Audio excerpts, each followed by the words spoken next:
4월 13일 순환주간 새벽 예배에 나오신 여러분들을 환영합니다. 다 같이 기도드리시겠습니다. 우리 가운데 계신 하나님, 이 시간 주님의 고난을 묵상하며 주님의 사랑을 바라보게 하심에 감사합니다. 우리를 사랑하셔서 이 땅에서 우리 대신 고난과 고통을 받으신 주님을 기억합니다. 우리가 오늘을 살아갈 때 주님의 사랑을 잊지 않게 인도하여 주시옵소서. 주님, 오늘 각자의 자리에서 드려지는 예배 가운데 주님의 사랑을 더하여 주시고 주님께서 각자에게 주신 소명을 위하여 기도하는 이 시간이 될 수 있도록 인도하여 주시옵소서.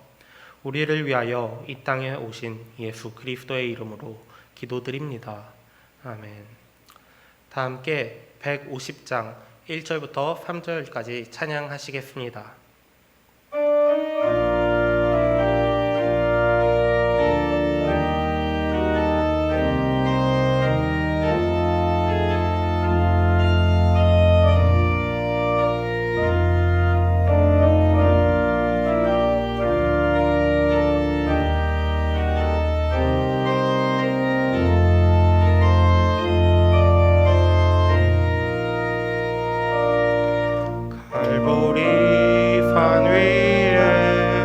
십자가 섰으니 주가 고난을 당한 표라. 험한 십자가를 내가 사랑함은 주가 보혈을 흘림이라.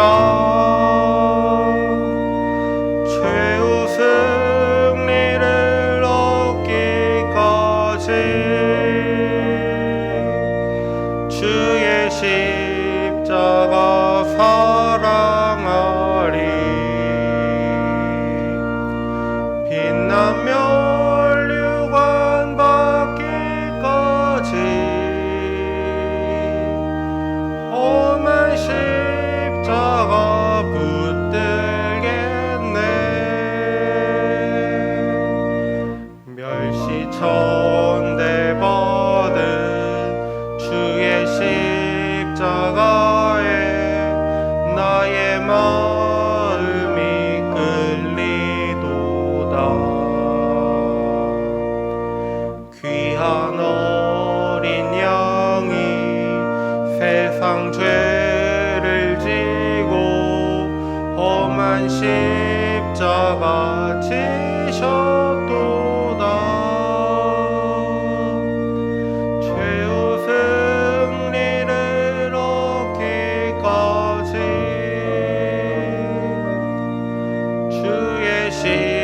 십자가 사랑하리.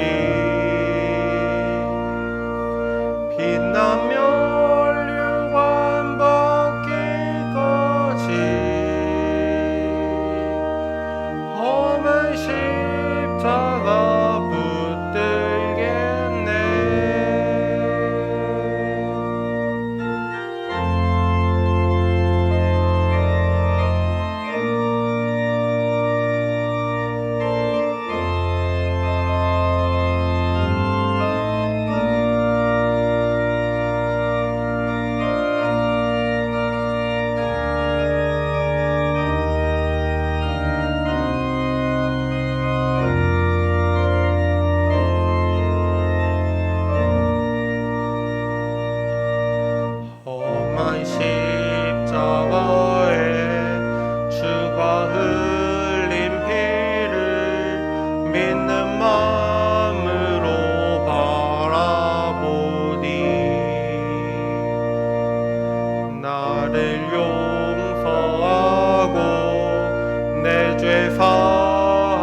오늘 이 아침 하나님께서 우리에게 주신 말씀은 시편 22편 1절부터 10절 말씀입니다.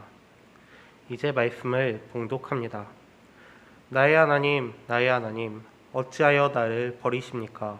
어찌하여 그리 멀리 계셔서 살려달라고 울부짖는 나의 간구를 듣지 아니하십니까? 나의 하나님, 온종일 불러도 대답하지 않으시고 밤새도록 부르짖어도 모르는 채 하십니다. 그러나 주님은 거룩하신 분, 이스라엘의 찬양을 받으실 분이십니다. 우리 조상이 주님을 믿었습니다. 그들은 믿었고 주님께서는 그들을 구해주셨습니다. 주님께 부르짖었으므로 그들은 구원을 받았습니다. 주님을 믿었으므로 그들은 수치를 당하지 않았습니다. 그러나 나는 사람도 아닌 벌레요, 사람들의 비방거리, 백성의 모욕거리일 뿐입니다. 나를 보는 사람은 누구나 나를 빗대어서 조롱하며 입술을 삐죽거리고 머리를 흔들면서 얄밉게 빈정댑니다. 그가 주님께 그토록 의지하였다면 주님이 그를 구하여 주시겠지. 그의 주님이 그토록 그를 사랑하신다니 주님이 그를 건져 주시겠지 합니다. 그러나 주님은 나를 모태에서 이끌어내신 분, 어머니의 젖을 빨 때부터 주님을 의지하게 하신 분이십니다. 나는 태어날 때부터 주님께 맡긴 몸, 모태로부터 주님만이 나의 하나님이었습니다. 오늘 우리는 교회력으로 고난주간을 지나고 있습니다. 순환주간은 예수님께서 우리를 위하여 이 땅에서 고난을 받으시고 죽으셨음을 기억하고 기념하는 절기입니다. 예수님의 고난 받으심과 죽으심은 교회 전통에서 특별하게 중요한 주제이기도 합니다. 예를 들어서 우리가 자주 고백하는 사도신경에서도 이렇게 말을 합니다. 그는 성령으로 잉태되어 동정녀 마리아에게서 나시고 본디오 빌라도에게 고난을 받아 십자가에 못 박혀 죽으시고, 즉 예수님의 탄생을 이야기하자 곧 이어서 예수님의 고난과 죽으심을 말을 하고 있는 것입니다. 그만큼 예수님의 고난과 죽으심에 강조점을 두고 있다라는 것을 우리는 알 수가 있습니다. 많은 성서학자들은 예수님께서 십자가에서 나의 하나님, 나의 하나님, 어찌하여 나를 버리셨습니까? 하고 외치셨을 때 그것은 시편 22편의 한 구절을 낭송한 것이라고 해석하고 있습니다. 그러한 해석을 따라 오늘은 십자가를 배경으로 시편 22편을 다시 읽어보고자 합니다. 하나님께서 버리셨다는 것은 참으로 이해하기도 믿기도 힘든 것입니다. 우리는 많은 경우에 하나님을 절대적으로 선하신 분, 사랑 그 자체이신 분으로 고백합니다. 그런데 예수님께서는 십자가의 고난 가운데에서 하나님을 향해 외치십니다. 나의 하나님, 나의 하나님, 어찌하여 나를 버리셨습니까? 십자가 위에서 예수님께서는 어떤 심정이었을까요? 결코 평안할 수 없었을 것입니다. 예수님께서 하나님을 향해서 외치신 소리는 결코 평안 가운데 나오는 말씀이 아니었습니다. 오히려 죽음과 고통 가운데에서 부르짖는 소리였습니다.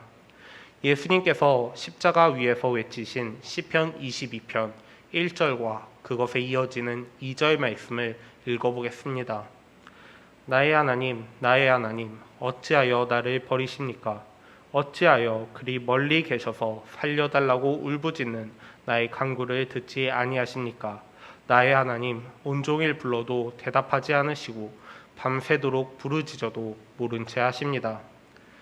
이 시편 기자의 외침이 바로 십자가 위에서 예수님의 심정이었을 것입니다. 예수님을 도와주는 사람은 아무도 없었고 예수님께서 신뢰하셨던 하나님마저도 침묵을 지키셨기 때문입니다. 예수님께서는 고통 가운데서 하나님께 부르짖었습니다. 그러나 아무런 일도 일어나지 않았습니다. 예수님을 기다리는 것은 죽음과 고통뿐이었습니다. 그런데 우리는 이 시편 22편의 말씀을 잘 보면 3절부터 그 분위기가 달라지는 것을 확인할 수 있습니다. 시편 22편 3절부터 5절까지는 이렇게 말합니다. 그러나 주님은 거룩하신 분, 이스라엘의 찬양을 받으실 분이십니다. 우리 조상이 주님을 믿었습니다. 그들은 믿었고 주님께서는 그들을 구해 주셨습니다. 주님께 부르짖었으므로 그들은 구원을 받았습니다. 주님을 믿었으므로 그들은 수치를 당하지 않았습니다.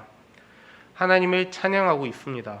분명히 1절과 2절에서는 고통 중에서 하나님께 부르짖었는데 3절부터 5절에서는 하나님을 찬양하고 있는 것입니다.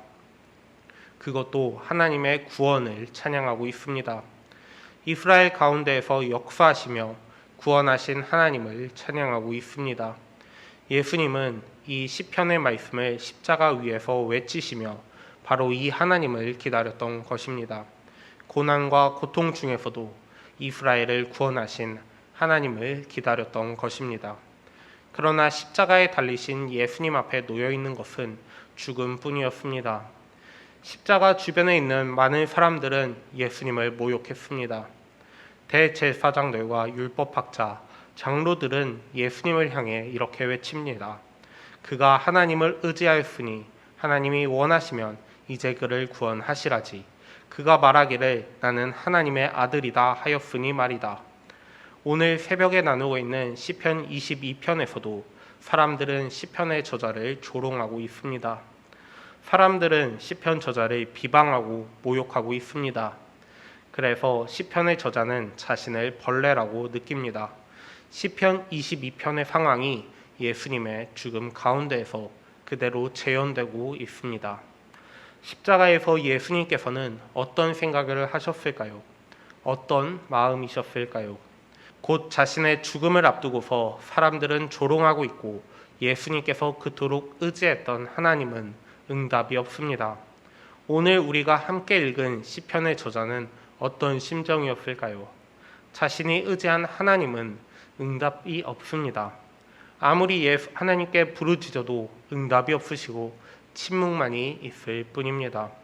예수님과 시편의 저자는 고난과 고통 가운데 그대로 노출되어 있습니다. 이러한 상황임에도 불구하고 시편 22편 9절과 10절은 하나님을 신뢰하는 고백을 보여주고 있습니다. 9절과 10절은 이렇게 말합니다. 그러나 주님은 나를 모태에서 이끌어내신 분, 어머니의 젖을 빨 때부터 주님을 의지하게 하신 분이십니다.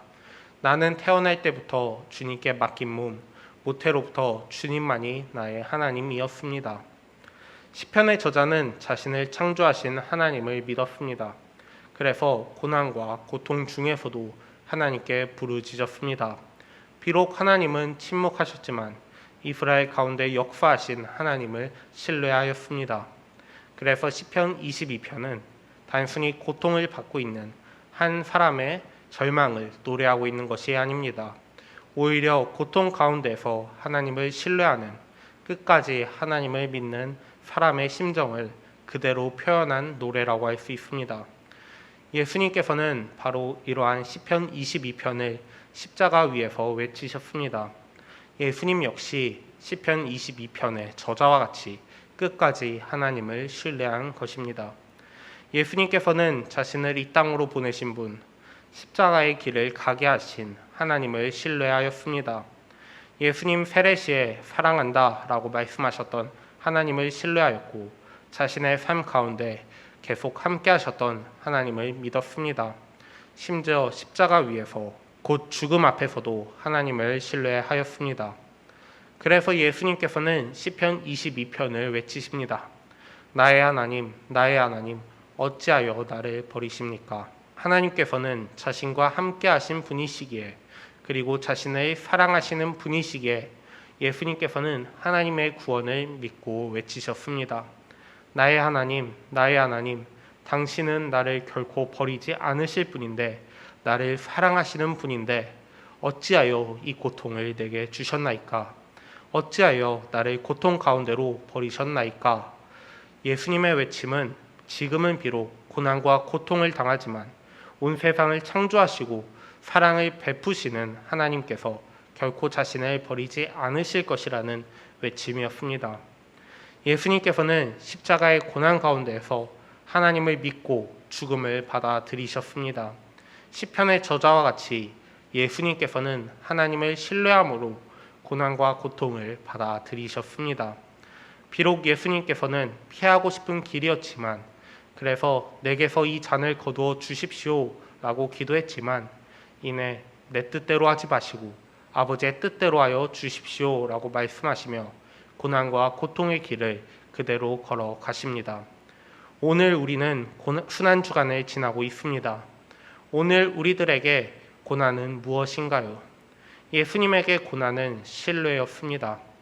예수님께서는 고난 가운데에서도 하나님을 신뢰했습니다. 세상이 자신을 버리고 하나님이 자신을 버린 것 같은 그런 상황 속에서도 하나님의 능력과 하나님의 구원하심을 믿었습니다. 고난은 언제나 피하고 싶은 길일 것입니다. 그러나 하나님의 뜻이 고난이라면 우리는 신뢰함으로 고난 속으로 걸어가야 할 것입니다. 오늘 우리는 순환주간을 지나고 있습니다. 그리고 순환 끝에는 부활절이 다가옵니다. 하나님의 구원하심이 다가오는 것입니다. 하나님을 신뢰하며 오늘 우리에게 주어진 고난과 어려움을 품고 나아가는 저와 여러분들이 되었으면 좋겠습니다. 이 시간 우리가 말씀을 묵상하며 함께 기도를 나누고자 합니다. 첫 번째로 우리의 삶을 위하여 기도하면 좋겠습니다. 우리가 하나님 나라를 위하여 살아갈 때 고난과 고통이 따를지라도 기꺼이 주님을 신뢰함으로 그 길을 걸어 나갈 수 있도록 기도해 주셨으면 좋겠습니다. 다음으로 그루터기 교회 청소년부 친구들을 위해 기도하면 좋겠습니다.